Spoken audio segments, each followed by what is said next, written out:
Welcome everyone, I hope you're on a very wonderful day, and welcome to my guide for yaks for Sundarpatan. Before we begin, I want to quickly break down how today's guide is going to work. So our first section will be covering their hotspots and locations, and then we're going to move on to weapon recommendations, and then end today's video with the animal profile, which will have a custom map, time zones, ammo chart, and more.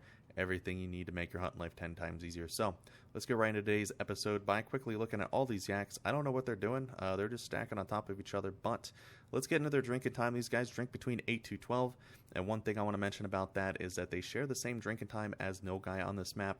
And the reason why I bring that up is because it's a very effective way to make money on Nepal if you're bouncing between the yaks and the Nilgai. The yaks do pay more than Nilgai, however, it is pretty good to go down there and shoot them if you're trying to remove some heat across the maps and get those yaks back to their zones to make more profit. Which, in case you guys are interested in the Nilgai guide, I will leave a link down below in case you guys want to check that out. So anyways, we're at the top right hand corner of the map, and this is my hotspot. It's currently under renovation. You're going to see some zones that are blown out. I'm just trying to move some yak groups around and try to get them in better shooting positions. They do have quite a few small, or they have a lot of just condensed zones across the map is what I'm trying to say here, which makes it pretty easy to move them around. So let's get right into it. As you guys can see, I have two pretty good decent groups of yaks here.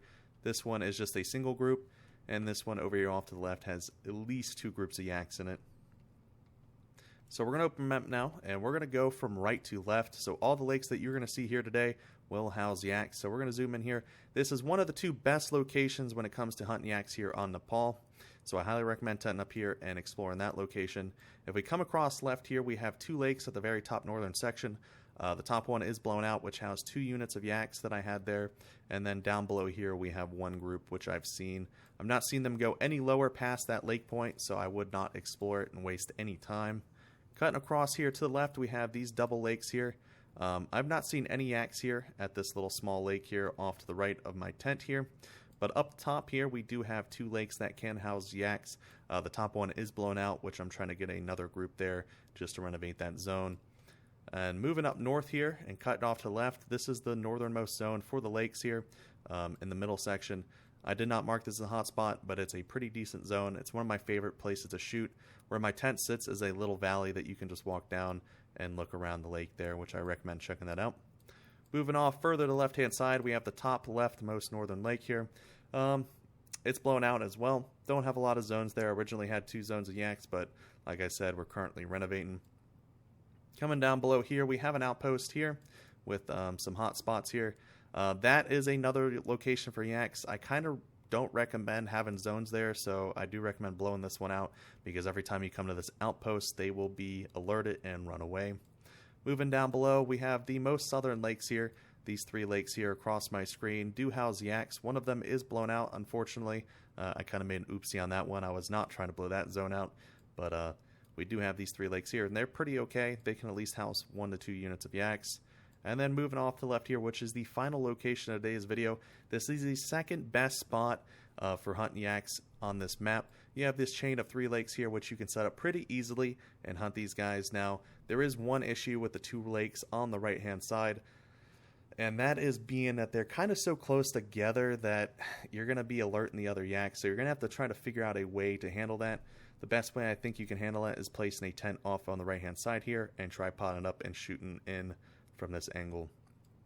Hopefully that will not alert this group, but I did blow that zone out just so I can have ease of access of shooting both these zones. I've just not set this one up yet with a tent and tripod. So that's pretty much it for all the yaks, guys. We're going to head over to the outpost where we're going to get into the weapons I like to use to hunt these guys with. So I will see you guys there in just a moment. Alrighty, folks, so here we are back at the outpost. Before we begin, I want to mention quickly 3 things. First things first is I'm only going to be covering rifles, handguns, and shotguns. I'll not be covering bows because I'm not a bow expert, so I'll leave that to professionals. Secondly, these are just my personal recommendations and favorites. I always say go out there and explore and see what suits you and what you enjoy playing with. And then lastly, I'll be mentioning whatever DLC these weapons come from in case you want to pick them up for yourself. So let's get right to it with our first rifle today. The Arizona 300 Mag Tactical is the only semi-auto option we have in terms of dealing with big game in Call of the Wild. This thing has my seal of approval. You have 5 rounds in the magazine, semi-automatic. It does the job. There's a downside to it that it takes a little bit for the yaks to drop. However, if you're trying to rake up a bunch of cash in quick succession, this is the rifle for you. You got a quick reload on it. You're going to be able to tap at least 5 yaks with this thing if you're very precise with your shots. Reload and do it again.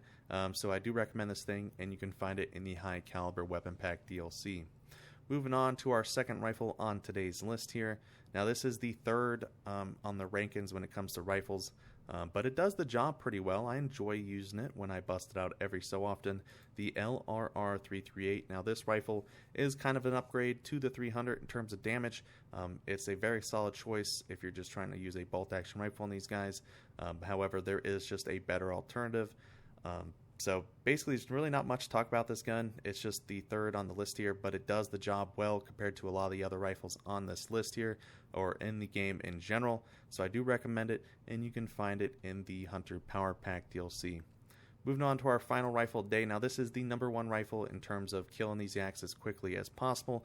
The 375 is my go-to rifle now in terms of yak hunting. It's just a very solid choice. The drop rate on it's a lot quicker than the 300 and the 338, so I do recommend it. You have 4 rounds in there. You can play some pretty decent follow-up shots with it if you level up your rifle perks to manage that recoil. So it's a very solid rifle. Highly recommend it, and you can find it in the Hunter's Choice Bolt Action Rifle Pack DLC.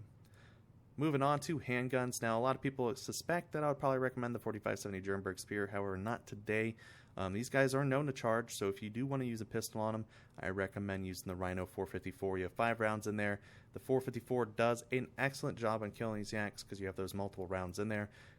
I don't own the base game model because I do have the free one, which I don't even use because I pretty much only use the 4570 for everything, but I do recommend using this thing. It does well against bison, so I assume it would do very well against yak. So, moving on to shotguns here. We're going to scroll all the way down here to the best shotgun in the game, in my opinion. The Strandberg 10-gauge Executive. It's just a very solid shotgun. It's got the highest capacity magazine in the game, and it's chambered in 10-gauge. Put some slugs in there and go to town on these yaks. These guys, like I said, will charge you, so I do recommend bringing a shotgun with you, and this is the shotgun that you definitely need to bring. And you can find this bad boy in the High Caliber Weapon Pack DLC. So that's pretty much it for the weapon recommendation, guys. So I'm going to head over to the animal profile, so I'll see you guys there in just a moment. And here we are, folks, at the end of today's video. Before I let you guys go, I'm going to do a quick animal profile breakdown.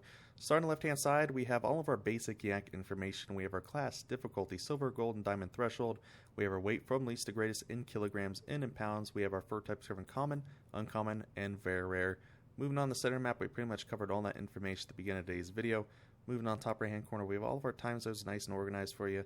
And then below that, we have the ammo chart for those full integrity kills. So that pretty much does it for today's video, folks. If this guide does help you, please drop a like. It really helps out the channel. With that out of the way, I hope you guys have a very wonderful day. Happy hunting, good luck, and I will see you guys in the next one.